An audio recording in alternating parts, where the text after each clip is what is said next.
Thank you very much and welcome back to our conference. Taigi, pratęsėm mūsų konferenciją.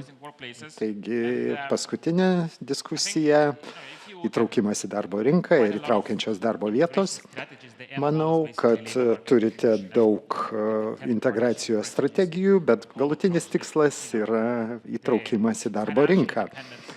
Tai finansinė nepriklausomybė ir tai gali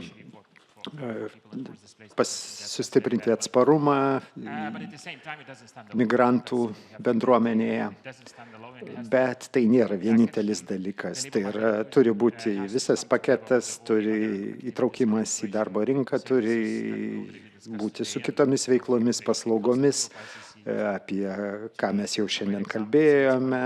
Tai yra daug gerų pavyzdžių iš Stokholmo miesto, kitų savivaldybių. Tai ką mes darysim šiandien, ką mes pažiūrėsim, kaip galim plačiau pažiūrėti negu įprastinis požiūris į įtraukimą į darbo rinką ir žiūrėsim į privatų sektorių ne tik iš darbdavių pusės, bet plačiau ir kokių reikia sisteminių pokyčių tarp privačių subjektų, darbdavių asociacijų, kad tai būtų galima judinti pirmin. Nes šiandieninėme pasaulyje mes jau girdėjome informacijos iš pabėgėlių agentūros Stokholme, tai laikai yra tokie, situacija tokia, kokios niekad nebuvo. Taigi įdomi tokia diskusija laukia. Tai bus Lietuvos įvairovės chartijos asociacija, įdomi veikla, ką daro kartu su mumis. Tada turėsime Rugilę, po to bus Aičia, tai labai įdomus startuolis su pabėgėliais Suomijoje. Tai yra nevyriausybinė organizacija nuo kaučinimo, iki strategijų. Toliau matysime Emą iš Lige Adgang, tai irgi susijęs su darbo vietom, su įdarbinimu bus labai įdomu. Ir iš Ragnar išgirsim šiek tiek, iš savivaldybė, negaliu to miesto iš pavadinimo teisingai ištarti, nors aš Švedijoje 5 metus jau gyvenu. Tai yra Helefte, o Dieve. Ir tai manau, kad tai suteiks šiek tiek daugiau supratimo apie tai, kaip savivaldybės dirba įtraukties linkme. Švedijoje šiek tiek yra kitaip, nes savivaldybės atsakingos už integraciją. Taigi, kaip ten apibrėžiama darbo rinka ir pateikiamas platesnis įtraukties paketas iš savivaldybės. Taigi pradėsime nuo Rugilės, kuri yra Lietuvos įvairovės chartijos asociacijos vadovė. Tai ačiū. Aš užsiprogramavau pokalbiui, galvojau, sėdėsiu ir kalbėsiu su jumis.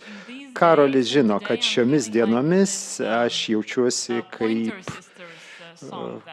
Pointer Sisters dainoje, I'm so excited, aš tokia pajaudinta, o tai dėl tos iniciatyvos, kuri vyksta, kuri buvo labai sėkminga ir to aš labai džiaugiuosi. Ir dėl to Karolis pakvietė mane. Aš iš Lietuvos įvairovės chartijos, mes dirbame su įvairovė ir įtrauktimi, tai mes stebime, kas vyksta šalyje, kas mūsų visuomenėje vyksta ir ką tai reiškia. Ir kadangi šios dienos tema yra migrantai ir pabėgėliai, mes matome, kad Lietuvoje naujai atvykusių skaičius didėja kasmet. Ir tai buvo dar iki karo Ukrainoje, bet kai prasidėjo karas, tai dar labiau. Ir su tuo ateina problema, su kuria susidūrė kitos šalis anksčiau ir dabar mes turime, tai problema yra įgūdžių žudymas. Turime labai talentingų išsilavinusių žmonių, o jie dirba ne tai, ką turėtų. Mes turime gydytojų, meno kuratorių, programų vadovų, kurie dirba tiesiog kavinėse, baristomis. Ir trumpam viskas gerai, bet kai pasidaro jau sistemiška, tai jau problema.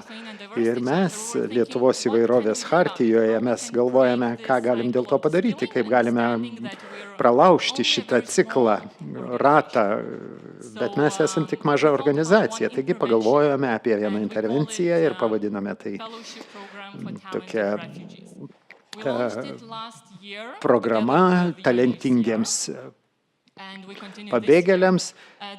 Praėjusiais metais pradėjom ir tęsiam šiemet ir mes suteikėme tokią stipendiją, galimybės 3 mėnesiam, pavyzdžiui, ir tada jau apmokome jos apie tarpsekciškumą ir kitose srityse ir visi laimi, nes tai yra ilgalaikiai įgūdžiai. Pabėgėliai jie gali praplėsti savo CV, praplėsti savo pažinčių tinklą ir užtikrinčiau eiti į darbo rinką. Ta mes matėme praėjusiais metais. Bet praėjusiais metais tos įmonės, kurios prisijungė prie mūsų iniciatyvos, jos atėjo su konkrečia motyvacija. Tai galime kalbėti apie vertybės, kad negalime pasakyti ne tokiai iniciatyvai ir kad mes norime prisidėti, bet neturim planų kažką samdyti. Tai galbūt viskas gerai, pirmas kartas, kada jie priėmė pabėgėlį ir galbūt pakeis nuomonę kitais metais. Ir būtent taip atsitiko. Šiemet buvo daugiau įmonių, negu galėjome priimti ir jų pagrindinė motyvacija buvo, kad jie ateina ieškoti galimų darbuotojų. Nes jie pamatė praėjusiais metais, kad pabėgėliai yra tokie talentingi, kompetentingi, su gerais įgūdžiais, kad gali būti geri darbuotojai. Ir šiemet gavo jau tokius atsiliepimus, kad kai kurie iš jų yra labiau kvalifikuoti negu jų jau esami darbuotojai. Ir tokia buvo keistoka situacija, taigi jie atėjo, kadangi jam gali reikėti naujų darbuotojų ir nori praplėsti kandidatų pasirinkimą. Taigi mes dar esame šioje pagalbos programoje. Viena įmonė nelaukia, kol baigsis programa ir pasamdė vieną. Turime dar vieną, kuris praeidinėja įdarbinimo procesą ir šį penktadienį arba kitą savaitę sužinosim, ar jiems pasisekė, bet kol kas jau matom gerus ženklus. Ir po mums tai yra žinutė, kad, žinot, paprastai būna Excel lentelė, ten yra skaičiai, yra pabėgėlių skaičius, tada kitoje eilutėje talentingų užsieniečių skaičius, kurie atvyko čia dirbti. Tačiau mes turime talentingų žmonių šalyje, mums nereikia jų kažkur kitų ieškoti. Tai strateginius sprendimus jau daro Lietuvos vyriausybė, kaip pritraukti talentus, bet mes turime Lietuvoje talentų, mes tiesiog jų nematome. Ir kitas dalykas, tai yra įtraukaus įdarbinimo platforma, OBO vadinasi, ir Skovo tai skiriasi nuo kitų įdarbinimo platformų. Mes pradėjome būtent nuo migrantų ir pabėgėlių, žinodami, kad kalba yra didelė kliūtis. Ir kaip pavyzdžiui, užsieniečiai, paprastai, kai jie ieško darbo ir kai jie pamato darbo skelbimą anglų kalba, tai labai gerai gali perskaityti, bet jie nežino, ar nereikės lietuvių kalbos kasdien, jeigu kreipsies ten.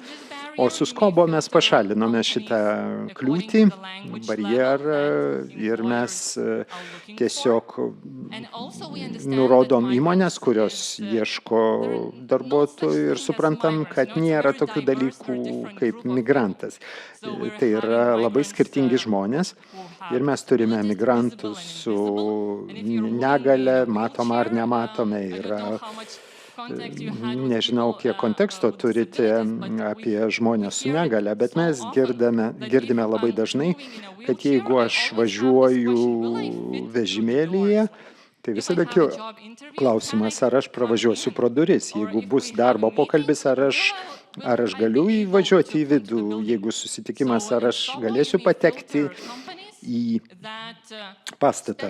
Su Skobo galite išfiltruoti įmonės, kurioje nurodoma, ar galėsi atvažiuoti su vežimėliu, jeigu turi autizmą, dėmesio sutrikimą, tai ar galėsi gauti tokią aplinką, kurioje jausies saugiai ir užtikrintai, ar ne. Taigi mes bandom pritaikyti tarp sekciškumą kiekviename darbe, kuriame dirbame ir manome, kad tik tai galime patenkinti įvairius poreikius, kuriuos turi migrantai ir kiti žmonės. Taigi, mano kalbos pabaiga. Ačiū labai. Ir manau, prieš pereinant prie startuolio apie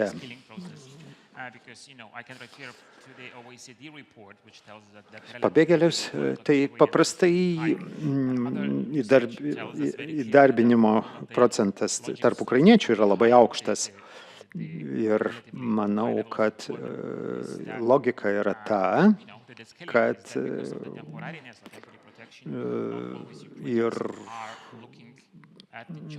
čia jau kalbant apie įgūdžių tą žudymą, kad dėl to trumpalaikiškumo ukrainiečiai ne visada taip ieško iš karto darbo pagal savo kompetenciją. Kitas dalykas, taip pat kliūtis su kalba ir su tuo susijomis kultūriniais dalykais susijusiais. Dabar aš kviečiu Aišą iš startuolio pabėgėliams. Tai prie mikrofono jis turėtų veikti. Neveikia, dėja. Jau veikia.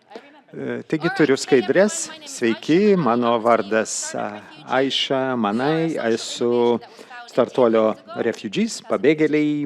Mes pradėjom 2015 ir aš noriu vesti jūs atgal. Mes tuo metu gavo daug pabėgėlių iš artimųjų rytų, Sirijos. Ir Suomija papuolė į visišką paniką, prisimenu laikraščius iš tų dienų ir buvo antraštės, ar jie tikrai pabėgėliai.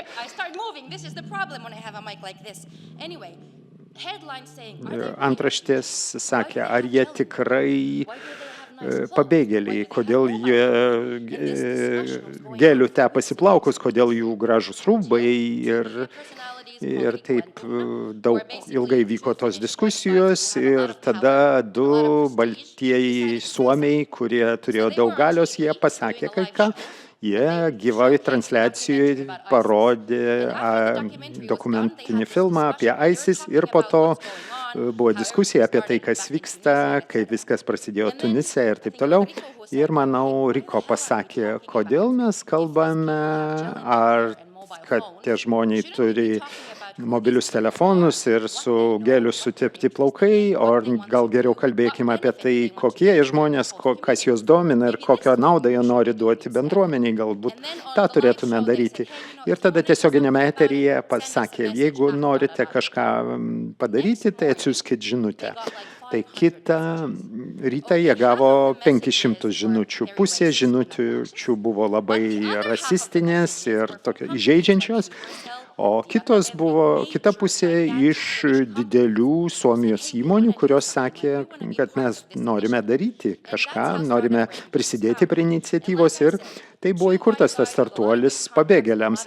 Taigi du tokie baltieji su gerais ryšiais, kad šis startuolis turi būti pradėtas pačių pabėgėlių ir prasidėjo nuo savanorių, nes pinigų pradžioj nebuvo. Buvo žmonių iš Irako, kurie atvyko į Suomiją 90-ųjų pabaigoje, 2000-ųjų pradžioje ir jie pradėjo lankytis priėmimo centruose. Jie turėjo labai prastus kompiuterius, Excelio lenteles, jie eidavo ten į centrą ir sakydavo, aš toks ir toks, gal galim padiskutuoti, kokią istoriją. Tai dar buvo iki duomenų apsaugos reglamento, taigi daug informacijos galima būdavo surašyti į Excelius ir pradėta derinti tą informaciją iš Excelių su tuo, kas vyksta visame tinkle ir mes tada gavome užklausas iš didelių kompanijų ir po kelių mėnesių Supersellers pasakė, čia gera idėja, mes duosim 400 000 eurų, jūs gerai jos panaudokit.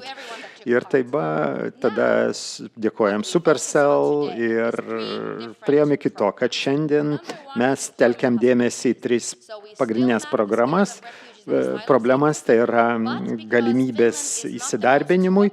Suomija nėra tokia labai svetinga migrantams, taigi mes pradėjome dirbti su migrantais, kurie, pavyzdžiui, iš Vakarų Afrikos, jie mokėsi universitete, gavo diplomą, o važinėja kurjeriais ir jie nori kažkaip gauti, kas atitinka jų kompetencijas. Tačiau taip pat ir pabėgėliai yra tame sąraše. Po to antras yra įgūdžių tobulinimas. Mes, kadangi daug migrantų yra čia, ir visi tie žmonės, tai yra suomiai, yra čia. O reikia kažką daryti, kad tie žmonės, kurie yra neprivilegijuoti, kad jie būtų priimti į įmonės. Ir buvo labai žmonių, pradžia buvo labai sėkminga ir buvo norima padaryti daugiau, bet kiti įgūdžiai gali būti vystomi tik tai su coachingu, pagalba. Po to antreprenerystės paslaugos, tai gali būti kursai, gali būti akis į akį konsultacijos, gali būti tokios akceleracijos programos. Noriu pabrėžti, kad 25 žmonės dabar esame ir tik 6 iš mūsų gimė Suomijoje. Ir tai 100% yra pagrindinis esminis veiksnys, kad mes vis dar čia esame ir kad taip mes vadiname startuolių pabėgėliams. Ir, kaip sakiau, mes turėjome tos Excelius pradžioje, tada turėjom jų atsisakyti, o tada Reaktor, kuri yra didelė IT kompanija, jie sukūrė mums skaitmeninę platformą, kurią mes toliau pradėjome naudoti. Tai iš esmės buvo kaip CV paruošimo priemonė ir be abejo prasidėjo dirbtinis intelektas, atsirado poreikis skaitmeninių įgūdžių ir kaip juos išdėlioti. Tai prieš metus, kadangi Karolis ir aš dalyvavom Ženevoje renginyje ir tai buvo organizacija Darbai Ukrainai ir jie pristatė savo platformą ir aš pasakiau, wow, jų platforma ir daug šaunesnė negu mūsų. Ir aš nuėjau pas juos ir paklausiau, kaip jūs gavote tą platformą. Jie sakė, kad panaudojo dirbtinį intelektą ir jį išdėsto įgūdžius ir suveda žmonės, kurie vieni kitų ieško. Aišku, mūsų tikslinė grupė yra gerokai platesnė ir mes domimės ir kitais dalykais, ne vien įdarbinimu, bet ir mūsų kolegė sukūrė dar vieną įrankį, tai mūsų dabartinė skaitmeninė platforma yra 10 000 ir daugiau profilių ir tai veikia taip, kad įeini ten ir ten yra tarpsekcijiškumas ir pavyzdžiui, ieškantis darbo gali įrašyti, kad aš turiu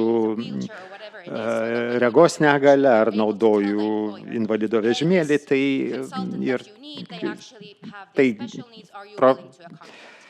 programa gali padėti surasti darbdavį ir atsižvelgiant į visus tuos poreikius. Ir taip pat leidžia darbdaviams, kurie nori dirbti su mūsų klientais, anonimiškai pažiūrėti į profilius, bet mes niekada neatskleidžiame mūsų klientų informacijos, nes labai pažeidžiamos grupės. Ir jeigu iš tikrųjų įmonės domisi, tada mes jau sudalyvaujame ir dalyvaujame iki to, kol įvyksta jau visas tas suartėjimas. Taigi yra pagrindiniai aštuonios sritys ekspertinių žinių ir būtent to ieško Suomių įmonės. Tai pabuskite, kad mes juk turime žmonių, todėl kam reikia mokėti daug pinigų ir importuoti žmonės iš kitų šalių. Ir tai yra toks mokymos darbo toks mokymas vyksta. Aš labai džiaugiuosi, kad mes tą turime. Dabar įdarbinimo programa. Tai mes jau turime daugiau kaip 1900 žmonių, kurie gavo darbus. Nesakau, kad viską tiesiogiai per mus gavo, bet klientus mes palaikėme. Tikras skaičius yra gerokai didesnis, bet tiesiog jau tiek darbų mes tikrai matėm, kad buvo pasirašytos darbo sutartys ir tai dėl tikrai didelio tinklo. Apie mūsų įgūdžių programą. Mes turime daugiau kaip 14 tūkstančių dalyvavimų atvejų įvairiuose mokymuose. Mes galime pasiūlyti programas įvairiuose kalbose, ukrainiečių, arabų, rusų, taip pat tamilių, lingo ir kitomis kalbomis. Ir mokymas paprastai tai yra 2 dienų minikursas.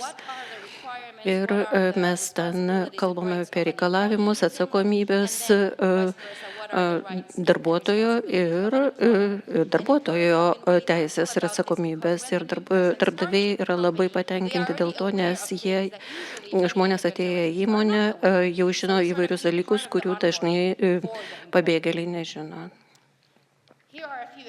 Čia yra keletas pavyzdžių ir daugiausia iš tų dalykų mes galime padaryti tinklo dėka, nes tai yra žmonės, kurie yra mūsų tinkle. Pavyzdžiui, Reaktor pasiūlė apie 600 klientų gauti pažymėjimus, kurie kainuoja 2000 eurų.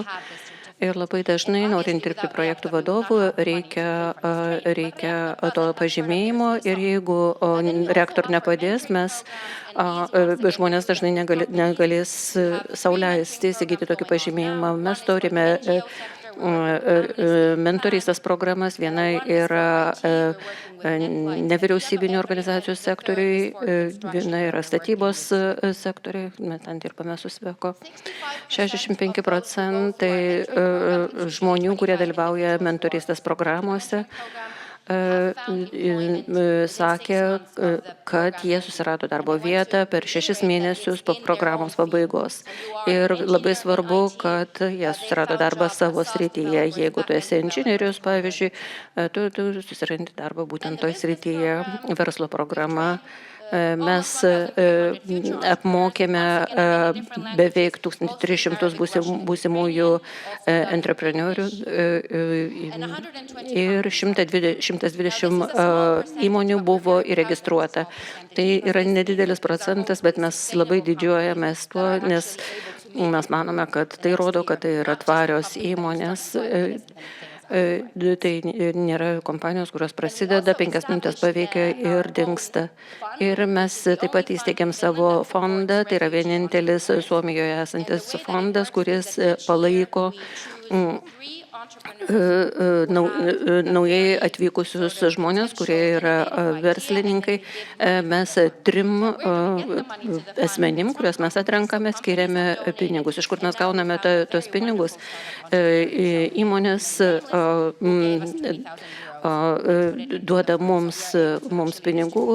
Dabar buvo viena įmonė, kuri davė 20 000 ir šis fondas nėra mums investicija, mes norime duoti žmonėms kažką, bet aišku, mes nenorime, kad jie naudotų tos pinigus atostogavimui. Taigi tiek buvo apie Startup Refugees. Ačiū labai ir dabar aš norėčiau pakviesti Emą iš Ligetgang, tai yra labai įdomi Danijos organizacija ir žodis jums, Ema. Aš turiu tik vieną skaidrę, tai čia mano nuotrauka, jūs mane matote, taigi skaidrės rodyti nereikia. Galite pasimti mikrofoną ir galite atsisėsti. Čia aš, Ema, ir aš atstovauju Equal Access.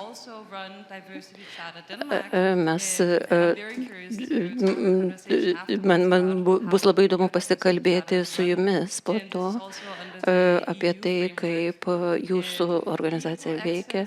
Equal Access yra organizacija, kuri egzistuoja nuo 1998 metų. Idėja buvo išspręsti darbo jėgos trūkumo problemas, nutiesti tiltą iki naujai atvykusių asmenų, emigrantų ir pabėgėlių.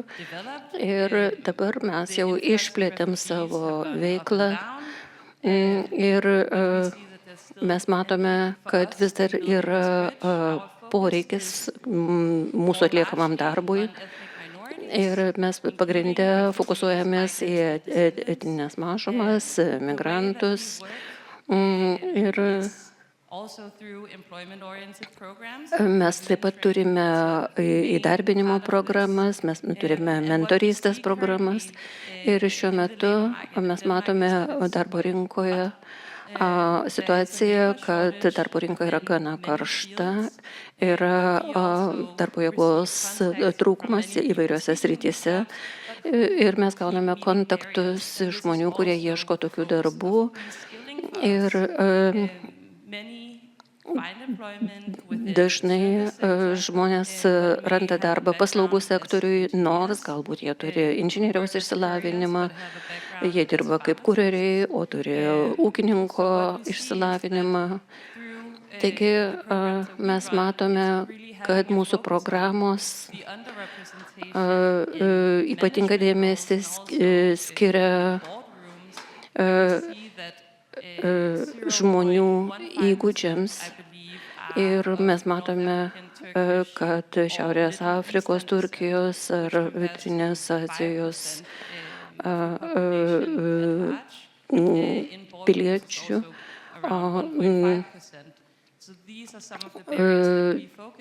turi tam tikrų barjerų, su kuriais mes turime dirbti. Ir yra potencialas, yra poreikis darbo jėgai ir mūsų mentorystės programos stengiasi suderinti žmonių įgūdžius su įvairius sričių poreikiais. Mes stengiame surasti žmonės, kurie jau turi patirties konkrečioje srityje ir mes ieškome kažko konkretaus būtent toje srityje. Mes teikiame konsultacijas, kaip parašyti CV ir aiškiname, kokių įgūdžių reikia, ką reikia akcentuoti savo prašyme, kreipimės dėl darbo. Mūsų mentorystės programos trukmė paprastai yra 6 mėnesiai. Mes turime savanorius mentorius iš pilietinės visuomenės. Taip pat mes turime apie 2000 aktyvių mentorių tinklą, bet taip pat mes bendradarbiaujame su įmonėmis, kurios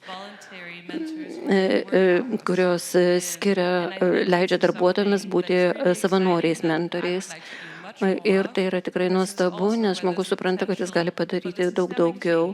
Tai yra potencialas sisteminiams pokyčiams.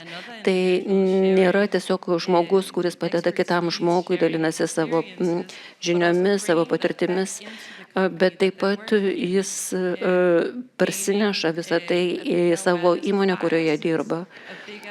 Ir tokiu būdu savanoriai sužino daugiau apie įvairius iššūkius, su kuriais susiduria pabėgėliai ir migrantai.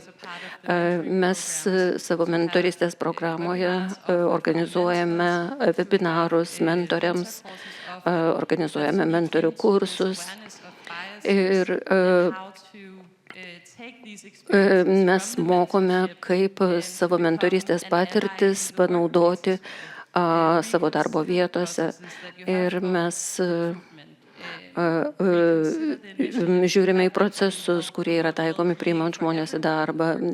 Mes vertiname įvairias iniciatyvas ir mes vis daugiau dėmesio skiriame mokymams, įvairoviai ir įtraukčiai. Ir mums svarbus ne tik priėmimo į darbą procesas, bet ir tai, kas vyksta po to. Ir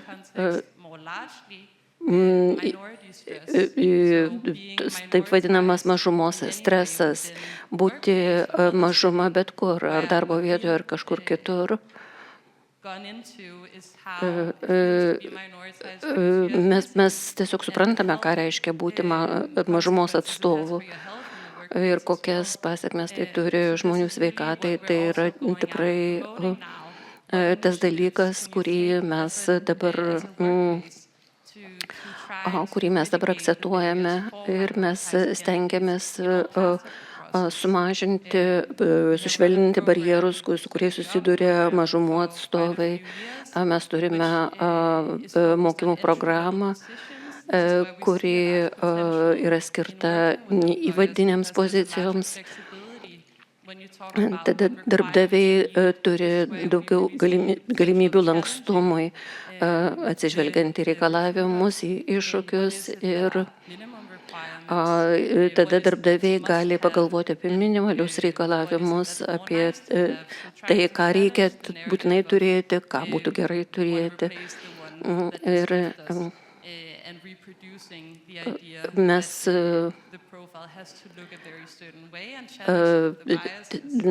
stengiamės kovoti su įvairiais išankstiniais nusistatymais šiame procese. Yra anoniminis įdarbinimo procesas, kur yra pateikiama labai nedidelis informacijos kiekis apie asmenį. Ir mes padedame tam įdarbinimo procese, ypatingą dėmesį skiriant skaidrumui, įvairių reikalavimų išaiškinimui žmonėms, kurie yra nauji Danijos darbo rinkoje. Mes irgi norime gauti įkvėpimo iš tokių organizacijų kaip Startup Refugees. Ir mes norime sukurti kuo daugiau įrankių, kurie leistų mums sėkmingai dirbti. Mes susidūrėme su daugybė iššūkių, nes veiksmai, kuriuos šioje srityje galima atlikti, yra pakankamai riboti. Ir aš manau, kad tikrai labai laukiu pokalbio ir diskusijų apie tai, kaip mes galime dirbti ir kaip mes galime tapti išmanesniais, nes tai yra tikrai labai naudingas procesas gauti grįžtamąjį ryšį, teikti grįžtamąjį ryšį ir dirbti toliau. Taigi mes turime pagalvoti, kaip mes turime dirbti tvariau, pagalvoti apie naratyvus, motyvacijas. Ir, sakykime, mentorystė yra dažnai grįsta noru kažkam kažką suteikti, padėti. Taigi, iš tikrųjų tai yra labai svarbu padėti kitiems ir gauti pagalbą iš kitų. Ir galiausiai Ragnar iš Švedijos. Iš Skellefteå savivaldybės.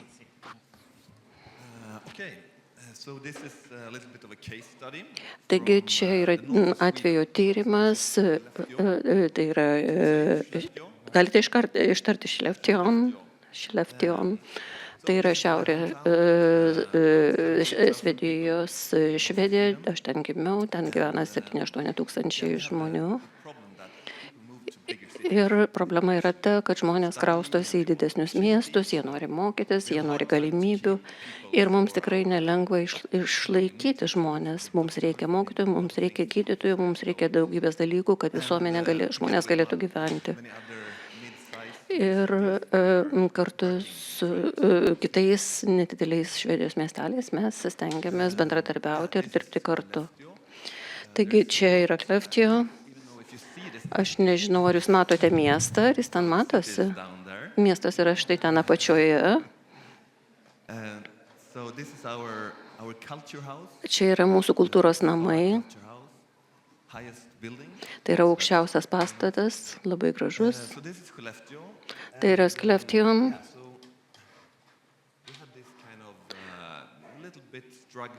Mes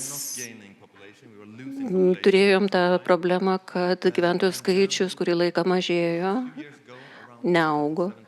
Ir apie 2017 metus prasidėjo žalioji pramonės revoliucija, saulės baterijos ir panašus projektai. Ir tada Northvolt, didelė gamykla, viena iš didžiausių gamyklų Europoje. Mes nusprendėme šią gamyklą statyti mūsų miestelėje. Ir dabar mes turime kitą problemą. Mums reikia plėstis, nes mes neturim pakankamai darbo jėgos, mums reikia mokyklos, mums reikia tiesiog didinti pajėgumus. Taigi čia irgi Skellefteå. 2019 metais finansai buvo paruošti ir buvo pradėta gamyklos statyba. Tai yra tikrai nemaža gamykla, kaip 100 futbolo aikščių. Mums reikėjo rasti pakankamai vietos, bet jūs matėte miškus, taigi vietos mes turėjom pakankamai. Ir mes pradėjome statyti šį gigantišką šią gamyklą ir mes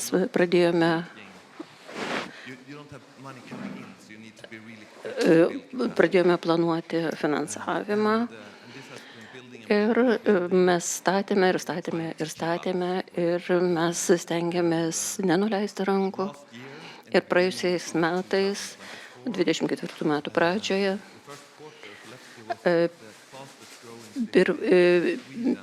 pirmąjį ketvirtį Skellefteå buvo greičiausiai augantis miestas Švedijoje, ne gyventojų prasme, bet per pirmuosius 3 mėnesius mes turėjome 700 naujus gyventojų ir gamykloje buvo įdarbinta 4000 darbuotojų 24 metų pabaigoje.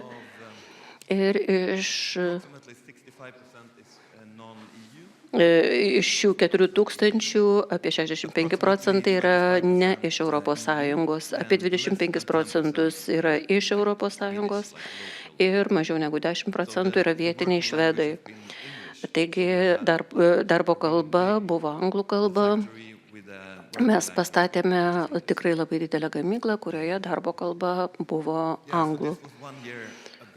Taigi tai buvo prieš 1 metus.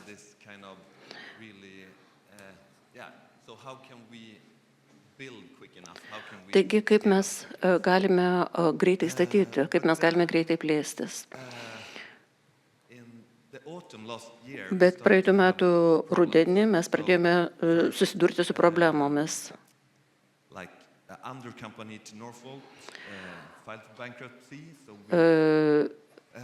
Buvo bankrotai ir 1000 žmonių buvo atleisti iš darbo praeitais metais, kadangi mes tikrai mažas miestelis, tai yra labai didelis skaičius ir visai neseniai, kovo mėnesį, motininiai kompanijoje vėl buvo bankrotas ir 2000 žmonių buvo atleisti iš darbo. Taigi iš viso 3000 žmonių per mažiau nei 6 mėnesius buvo atleisti iš darbo. Ir dabar mes turime tokią situaciją ir aš galiu pasakyti, kad mes radome galimybę su tuo tvarkytis. Aišku, nėra lengva. Ir mes tengiamės išsaugoti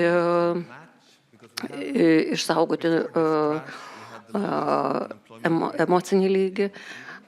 Be abejo, yra labai daug galimybių Švedijoje, bet iššūkis, su kuriuo mes susidūrėme, kad tos galimybės yra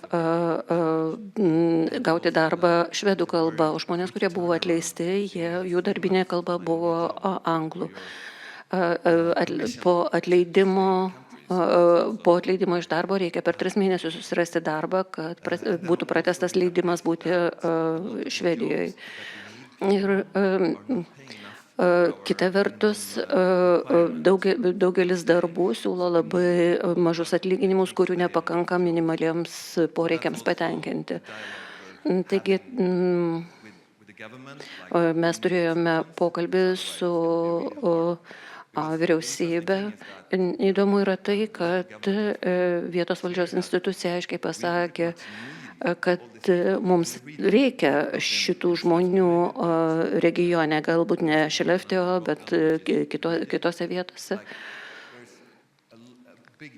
Yra tikrai didelis darbo jėgos poreikis, bet mums reikia išspręsti problemą, nes žmonės atvyko čia, nusipirko būstus. Mums reikia kažkaip jiems padėti. Taigi situacija dabar yra šitokia. Ačiū.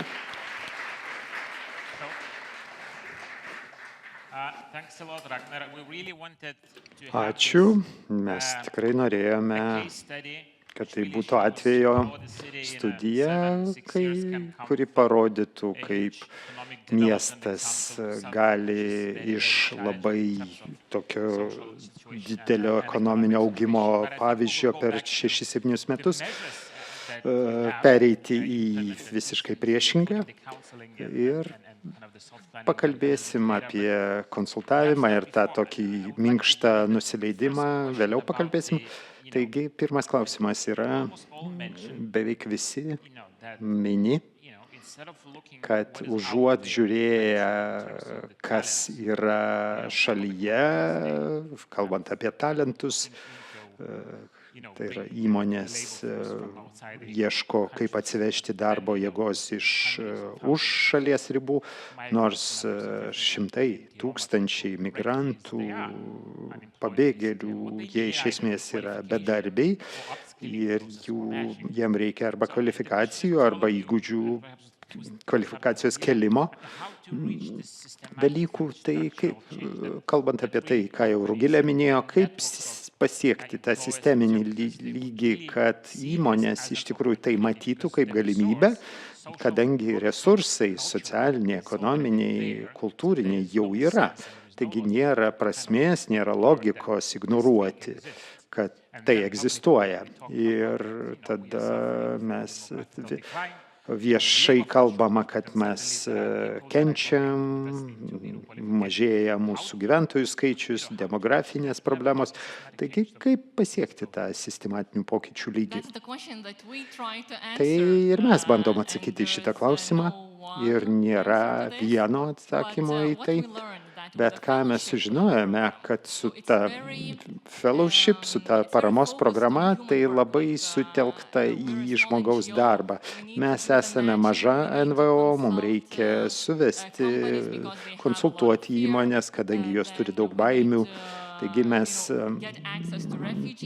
prieiti prie pabėgėlių, darome su partneriais, Lietuvos Raudonuoju kryžiumi, Karitu, bet yra daug žmonių įtraukta į procesą ir mes suprantame, kad tai galėtų būti tik intervencija, tai galėtų augti ir turėtų, bet tai negali būti vienintelis kelias.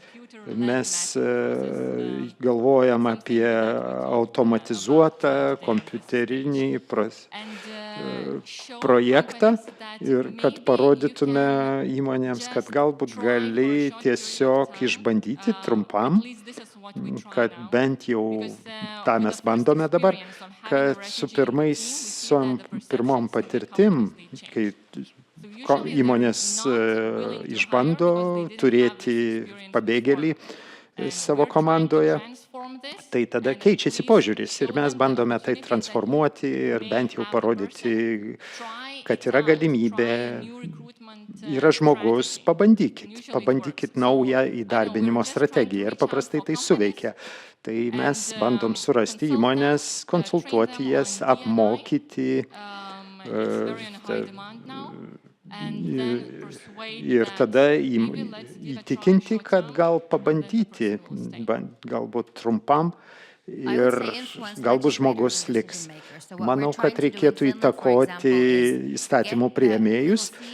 Tai mes Suomijoje bandom daryti, kad pasėti sėklą politikų galvose. Kodėl Suomija neturėtų taip dirbti, kad būtų iniciatyva darbdaviams įdarbinti pabėgėlius, migrantus, tai užuot importavus slaugytojas iš Filipinų ir mokėti 100 000, tai geriau daryti tą iš vietinių resursų ir tokią sėklą norime tą įdėti. Darbdaviai, aišku, jie konkurenciją visą laiką jaučia ir galima pasakyti, kad pavyzdžiui įmonė, pavyzdžiui Epavila, jie daugiausia pasamdė, tai jie kažką daro. Nežinau, iš tikrųjų, kažką daro su sienom, kad izoliuoti garsą. Ir mes dažnai naudojam Ecovilą kaip pavyzdį. Ir sakom, kad Ecovila iš tikrųjų jau pasamdė 120 pabėgėlių iš karto į priėmimo centrą. Tai kodėlgi jums nesikreipti į centrą tą priėmimo pabėgėlių, užuot kažkur į Filipinus važiavus. Tai galvojant apie bendradarbiavimą, kurį mes darėme su įvairiomis įmonėmis, tai kad pagal jų reikalavimai, bent jau tokiam pradiniam pozicijoms, kad reikia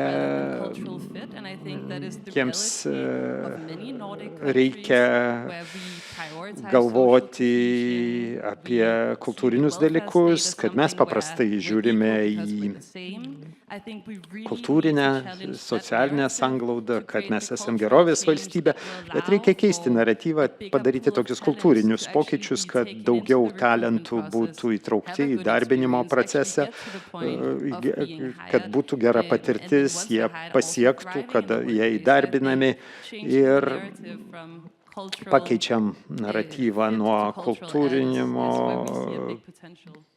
atitikimo iki to, kad kultūrą galima praplėsti. Aš galvoju, kad mes turime nemažai ukrainiečių atvykstančių į Šelefteo. Taigi netgi toje situacijoje, kad mums reikėjo labai holistinio, tokio plataus tiltų tiesimo, kad jie patektų į darbo rinką. Tai buvo labai tokia karšta situacija. Mes turime sukurti sistemą visiems poreikiais. Ne tai, kad viena programa, kita programa, turime naudoti holistinį požiūrį į žmogų ir būti pakankamai drąsus, kad padėti su pagalba. Ne taip, kad trumpa programa bus, o po to jau tu žiūrėk, kaip tau išeina. Taigi 2 metus 90% ukrainiečių dirbo, bet po to kažkurie turėjo paramą 18 mėnesių, gan ilgai. Ir manau, kad jeigu yra ta mintis, kad jeigu tu turi kurti pagal individuo poreikius, o ne pagal institucijos ar organizacijos poreikius, tai taip gal svarbiau. Nežinau, toks prieštaravimas. Įmonės lyg ir norėtų įdarbinti migrantus, bet tokiems labiau kvalifikuotiems darbams. Taigi nėra problemų samdyti migrantus, pavyzdžiui, statyboms, nes poreikis didelis, bet jie net nesvarsto migrantų aukštesniems pozicijoms ir manau, kad reikia tą pralaužti. galvojant apie sprendimus, pavyzdžiui, žiūrint į finansavimo programas, kurias mūsų ministerijos ir kitos viešojo sektoriaus institucijos paleido. Tai yra mokymai ir renginiai, bet ne eksperimentai, ne pilotiniai projektai ir praktiniai sprendimai. Trūksta tokių skirtingų rimtų intervencijų, tiesiog išbandyti, ar tai veikia. Taigi siūlyčiau, kad pradėkim tai daryti ir kalbėkime apie aukštesnės kvalifikacijos darbus. Manau, kad privačiame sektorija, sakyčiau, kad tai yra palyginti lengviau atlikti tą pilotinę fazę, etapą ir tada jau institucinę fazę pereit. Tai kaip galima būtų daryti tos pilotus ir kaip tai galėtų eiti iš jūsų organizacijų, kadangi jos veikia kaip papildymas prie to, ką jau daro įdarbinimo agentūros. Tai kaip jūs bendradarbiaujate su įdarbinimo agentūromis ir kitais subjektais, kad užtikrintumėt, kad jūsų tas gražus darbas, kurį jūs jau atlikote, kad tai įsirėžtų į institucinę atmintį. Tai koks klausimas buvo? Tai pavyzdžiui, startuolyje Refugees, kai mes dirbam su savivaldybėmis, daug savivaldybių palaikė mus, skyrė finansavimą, mes turėjom Europinio socialinio finansavimo, tai mes kažkiek turėjom gauti, negavom, tada tarėmės su savivaldybėmis. Planavimo etape mes diskutavome, kas šitame projekte galėtų padėti jums, savivaldybėm, ir likti kaip įrankis, kurį galėtumėt panaudoti ateityje paslaugoms. Pavyzdžiui, Helsinkio miesto mes turėjome įvairių talentų projektų ir kad pabėgėliai, migrantai ras darbą 3 metų bėgyje ir taip mes kviečiam įmonės, kad atliktų pilotus su mumis. Reikia daug įrodinėjimo, sužavėjimo, galbūt ir užpakalių pabučiavimo. Tai tiesiog gali būti mentorystės programa, yra 3 tokios. Tai nėra paprasta. Negali nueiti pas įmonę ir pasakyti, gal nori dalyvauti mentorystės programoje. Tai ne, reikia surasti, viską pristatyti taip, kad mentorystė yra geras variantas ir mes stengiamės daug darbo už juos. Mes apmokom mentorius ir iš įmonės prašome tik tai pateikti sąrašą žmonių, kurios domintų tapti mentoriais ir taisyklės kažkokias. Pavyzdžiui, IT sektoriuje, kad mentorius turi bent jau 5 kontaktus pristatyti. Tai ne tiesiog, kad nueit pagert kavos, paplepėt, bet tikrus kontaktus pateikti. Prastai jie prisijungia ir mato, kad jie bus vertinami. Tačiau jie nori, kad mes didžiąją dalį darbo atliktume, bet mes žinome, kad tai verta daryti. Aš bandau sugalvoti konkretų pavyzdį ir pateikti iš mūsų mentorystės programų. Viena kompanija turi darbo jėgos trūkumą, ieško profesionalų ir mes siekiame pozityvesnio požiūrio į Ukrainos pabėgėlius visuose kontekstuose ir tai yra būtent būdas, kada yra motyvacija, kuri nėra simbolinė. Tai yra įtraukimas į programą, kada žmogus gali reklamuoti save,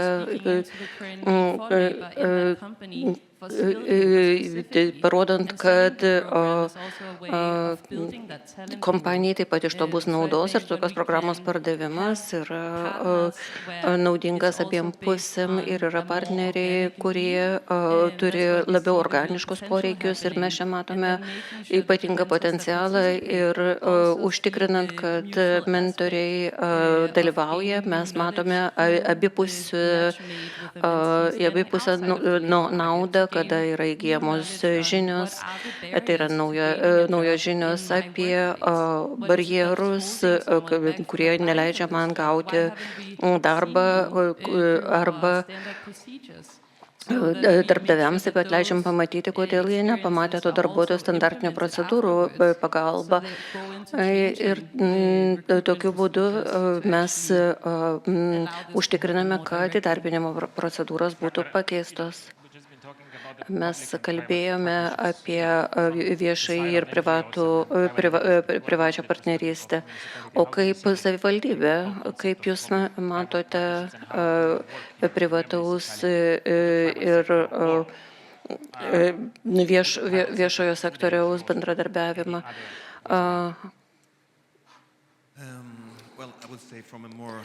Aš galbūt norėčiau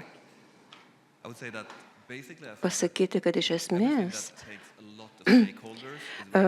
jeigu yra daug suinteresuotų šalių, visada yra sunku, nes kiekvienas suinteresuota šalis turi skirtingus poreikius, skirtingus prioritetus ir kartais mes per daug skubame, mes norime, kad viskas pradėtų judėti į priekį. Ir mes žinome, kad yra kažkokios suinteresuotos šalies poreikiai, bet mes į juos nekreipiame labai daug dėmesio. Jeigu mes norime, kad tokia suinteresuota šalis su mumis dirbtų 3 ar 4 metus, mes turime atsižvelgti jų poreikius, nes kitaip jie tiesiog neatsilieps į skambutį ateityje. Taigi mes supratome, kad kartais lėtai reiškia greitai, o greitai reiškia lėtai. Ir mes turime gerbti visų suinteresuotų šalių poreikius, jeigu mes norime, kad mūsų darbas būtų tvarus ilgainiui. Jūs minėjote, kad buvo pozityvi diskriminacija kai kuriuose veiksmuose. Jūs sakėte, kad yra nepakankamai teigiamos informacijos, teigiamų žinučių. Ar tai turėtų tapti integruotos kultūros dalimi? Taigi, koks yra balansas ir kokie yra iššūkiai? Kaip jūs tai matote? Mes visada primename įmonėms apie tai, kadangi praėjusiais metais mes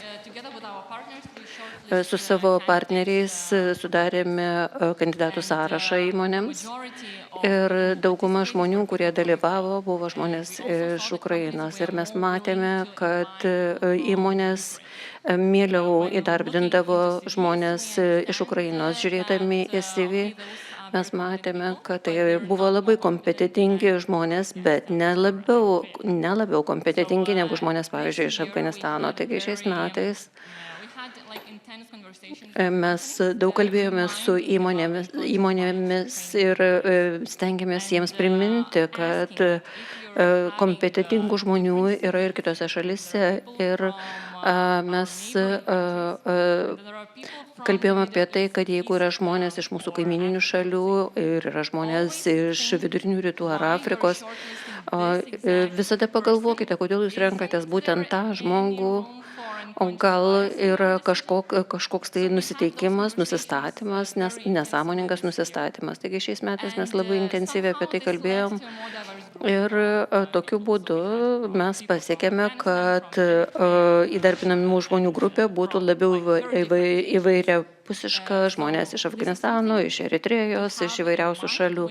Tai yra dalykas, kurį mes turime prisiminti ir kurį mes nuolat primename. Ir rezultatai yra labiau apčiuopiami. Aš taip pritariu, nes pas mus irgi buvo panaši situacija, kai ukrainiečiai atkeliavo į Suomiją, įmonės mūsų prašė ukrainiečių. Mes sakėm, kodėl ukrainiečiai?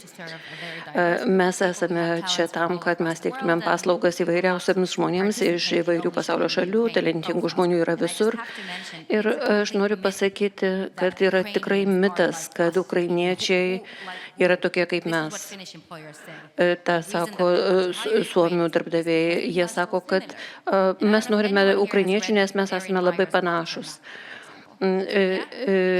Be abejo, kultūra yra labai skirtinga ir vienoje šalyje nėra vienos kultūros, bet mes negalime sakyti, kad jie yra, pavyzdžiui, Suomijos kultūros dalis. Jeigu mes pažiūrėtumėm į kultūros žemėlapį, mes galime pamatyti, kad yra įvairių dalykų, kaip yra kovojama, kaip yra kalbama, kaip yra deromasi.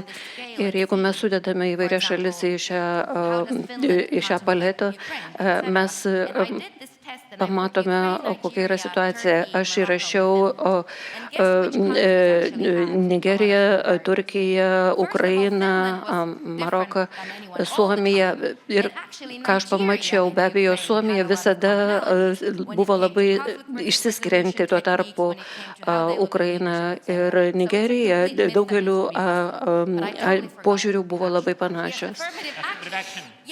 Kalbant apie teigiamas žinutes, taip, mes irgi sakome, kad reikia teigiamų žinučių, teigiamos informacijos. Kada mes turime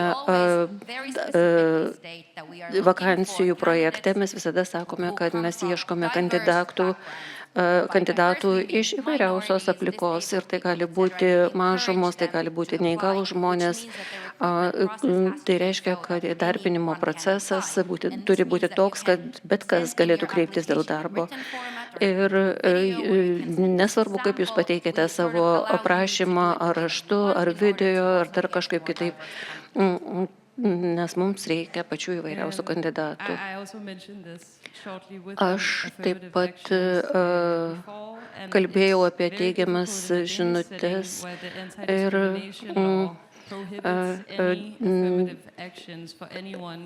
diskriminacijos įstatymas neleidžia minėti, sakykime, neįgalių pareiškėjų, darbo prašytojų arba vyresnio amžiaus. Ir iš tikrųjų būtų labai šaunu, jeigu būtų kažkas, kas leistų darbo konsultantams gauti daugiau žinių apie įvairius pareiškėjus ir todėl reiškia, kad reikia dirbti tarp įvairių sektorių, bendradarbiauti ir mums reikia ieškoti tvaresnių sprendimų, o ne vien tik tai žiūrėti į vieną markerį, kuris sukūrė barjerus, bet žiūrėti barjerus apskritai. Bet aš manau, kad tai yra didelė užduotis, kad darbdaviai tai suprastų ir pradėtų tai įgyvendinti. Ir aš tiesiog pritariu jūsų nuomoniai. Aš dirbu kultūros departamente Šeleftė ir kada mes supratome, kad mes neturime žmonių kalbančių arabų arba kitomis kalbomis, kurių mums tuo metu reikėjo. Taigi mes galvojome, kad tai yra būtent tas įgūdis, kurio mes ieškome.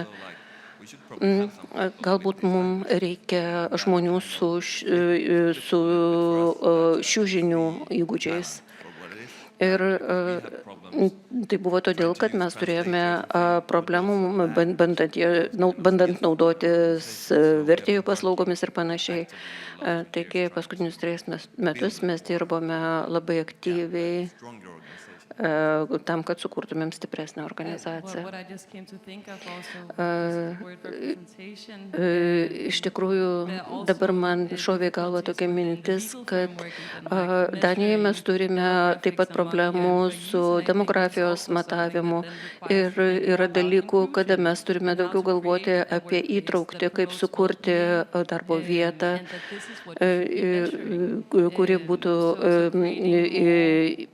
įtrauki Ir mums reikalingi kriterijai, ką reiškia būti įtraukę darbo vietą, o ne galvoti apie tai, kokios žmonės mes atstovaujame. Ir dabar šiuo metu mes galvojame, kaip išmatuoti darbo vietos įtraukti, kiek įtrauki yra darbo vieta, nes mums yra labai svarbu, kad būtų kompanijos siekiančios tų tikslų. Ačiū labai ir dabar mes pereiname prie paskutinės dalies, taigi aš žiūriu dabar į auditoriją ir aš net nebejoju, kad mes turime klausimų. Suleman, taip, turime mikrofoną. Ar girdite mane? Taigi klausimas visiems. Pabėgėliai nėra vienodi. Vieni yra gabesni, kiti mažiau gabus. Vieni gali išmokti kalbą, kiti nesugeba išmokti kalbą. Dėl įvairių priežasčių yra tikrai tūkstančiai priežasčių, dėl ko žmonės neišmoksta kalbos. Ir klausimas yra, kokia jūsų patirtis surandant darbą šiai pabėgėlių grupiai, kurie kalba tik tai savo kalbą, sakykime, arabų, persų, bet nekalba angliškai. Aš suprantu, kad jūsų atveju darbo kalba buvo anglų kalba, bet ką daryti su tais, kurie nemoka anglų? Tikrai norėčiau išgirsti atsakymą iš visų. Taigi, kas pradės? Aš galiu pradėti. Mūsų tinkle buvo daug žmonių, kurie nekalba nei suomiškai, nei angliškai ir paprastai šie žmonės dažniausiai randa darbą darbininkų pozicijas, statybose, kur kalbos nereikia. Taigi mes bendradarbiavom su kompanijom, kurie ieškojo statybų darbininkų. Ir aš nežinau, ar darbo saugumo kortelė yra visose šalyse reikalaujama. Pas mus reikia turėti tokią kortelę. Mes organizavome mokymus tam, kad gautų higienos pasą arba darbo saugos kortelę įvairiomis kalbomis. Ir jeigu tu nemoki kalbos, tu gali dirbti, sakykime, restorane ne su klientais, bet atliekant kažkokius darbus virtuvėje ir panašiai. Arba prie konvejerių, arba salotų bare, kur tiesiog sudeda daržovės ir panašiai. Ir mes padėjome darbdaviams atspausdinti instrukcijas įvairiomis kalbomis, kad žmogus galėtų pasižiūrėti, kaip atliekamas darbas. Kartais tai yra tiesiog paveiksliukų forma ir žmogus vizualiai mato. Be abejo, tai nereiškia, kad nėra miskomunikacijos, bet buvo be abejo atveju, kad žmonės turintys tam tikrą išsilavinimą, jie meta tą darbą, kuris netitinka jo išsilavinimo, bet tai reiškia, kad tada jisai turi mokytis suomių arba anglų kalbą, nes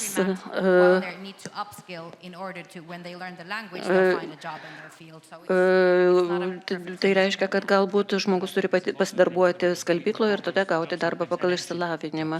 Na, mes kartais vadiname tokius darbus įvadiniais darbais. Tai yra darbas, kuriame žmogus nedirbs visą gyvenimą, nes jeigu jisai nemoka kalbos, jisai tiesiog turi kažkur tai pasidarbuoti kitoje srityje, tol, kol išmoks kalbą. Taigi, bet kita vertus, jeigu žmogus nenori mokytis kalbos, yra rizika, kad jis tame pradinėme darbe taip ir liks visam gyvenimui. Aš sutinku su tuo, jeigu mes kalbame apie tas pradinės pozicijas, gali būti, kad žmogus turi per daug kvalifikacijų, kad dirbtų tokioj pozicijoje, bet kita vertus žmogus turi galimybę mokytis kalbos darbo aplinkoje ir tai yra įdomiau ir lengviau. Ir vėliau, pramokus kalbos, jisai jau gali gauti darbą toje pačioje organizacijoje. Ir jeigu ir po kiek laiko tu jau turėsi tinklą, tu turėsi galimybės pasižiūrėti, galimybės įsidarbinti kitose pozicijose to pačiai kompanijoje. Ir atsiranda galimybė praktikuotis kalbą. Mes atlikome tyrimą Lietuvoje ir mes klausėme darbdavių, kurie siūlo darbą. Ir kokios atsakymus mes gavome? 98% įmonių, kurios siūlo įgūdžių nereikalaujančius darbus, jie nereikalauja kalbos, bet jeigu jūs norite kilti karjeros laiptais, tada būtina mokėti arba anglų, arba lietuvių kalbą. Mūsų patirtis yra tokia, kadangi mūsų darbo rinka yra ypatingai karšta, mes galime įdarbinti žmonės, kurie nekalba nei angliškai, nei švediškai, nes mums reikia nors kažkokių darbuotojų. Bet kada situacija yra ramesnė, kada rinka nėra tokia karšta, tada be abejo situacija keičiasi. Taigi mes supratome, kad tam tikrų laikotarpių tai buvo įmanoma, nes darbo jėgos poreikis buvo milžiniškas. Taigi tai irgi yra vienas iš faktorių. Ar dar turime kokių klausimų? Taip, Laura. Ačiū. Karoliai, turbūt klausimas jums. Tai kaip padaryti, kad tai būtų nacionalinis dalykas? Tai, ką daro Rugilė, tai jį greičiausiai pakeičia darbinimo tarnybą. Jie turbūt turėtų tą daryti. Tačiau mes turime NVO organizacijas, kurie apima daug dalykų, bet tai ne šalis. Ir kitų atveju ne regionas. Tai kaip padaryti, kad tai būtų valstybinis lygmuo? Ką reikia padaryti? Tai ačiū už klausimą. Mes turime naują moderatorių. Tai aš perduosiu Rugiliai. Tačiau mes turim žinių čia ir tai yra labai gerai, bet suderinant tai, ką mes turime, tai gali būti labai geras sprendimas darbo rinkos įtraukčiai. Tai praėjusiais metais, kai paleidome šitą įdarbinimo platformą, ten buvo šiek tiek finansavimo ir darbas buvo atliktas tobulai, manau. Tačiau negalim tęsti to šiemet ir aš tikrai tikiuosi, kad valstybinė įdarbinimo tarnyba arba jūs, kurie turite integracijos politiką ir ES pinigus valdot, jūs galėsit kažką tvaraus padaryti su įdarbinimo tarnyba ir nevyriausybinėm organizacijom. Taigi žinios yra ir reikia tik tą praplėsti. Ir mes žiūrime iš visas tas iniciatyvas Suomijoje, Danijoje, Švedijoje. Ir žinau, kad Rugilė jau bandė keletą kartų su įdarbinimo tarnyba ir nelabai pasisekė, bet aš dabar tos istorijos nepasakosiu. Bet tiesiog du dalykai. Kai mes atnaujinome Skobo, tą įdarbinimo platformą, mes tiesiog tik pabaigėm darbą ir savaitę ar kiek buvo 150 naujų CV registruota iš migrantų bendruomenės Lietuvoje, bet mes nieko nepadarėm su viešinimu, su marketingu nulis. Mums tai buvo ženklas, kad poreikis tiesiog nerealus. O kas liečia valstybę su specializacijos gilinimo programa, tai mes darėme su ta priėmimo ir integracijos agentūra, kadangi jiem pernai liko šiek tiek pinigų, tai jie žinojo programą, žinojo, kad jis sėkminga ir jie pasakė, tai darom kartu, kadangi mes kaip šalis norime dalyvauti tame. bet jie nėra įsitikinę, ar turės pinigų kitiems metams. Mes matome, mes nuolat sekame duomenis ir norime turėti vis įrodymų, ar tai naudinga, ar tą vertėtų tęsti. Tai prieš šitą specializacijos gilinimą mes prašėme kolegų, kad jie įvertintų, tiksliau migrantų, kiek jie jaučiasi užtikrinti Lietuvos darbo rinkoje. 10 balų sistemoje tai buvo 4 iš 10. O po to buvo jau 8. Tai jų pasitikėjimas savimi padvigubėjo. Tai labai geras rezultatas mums, tačiau aš nežinau, ar įdarbinimo tarnyba dalyvaus ir jie nori ir tikimasi, kad valstybė įsijungs.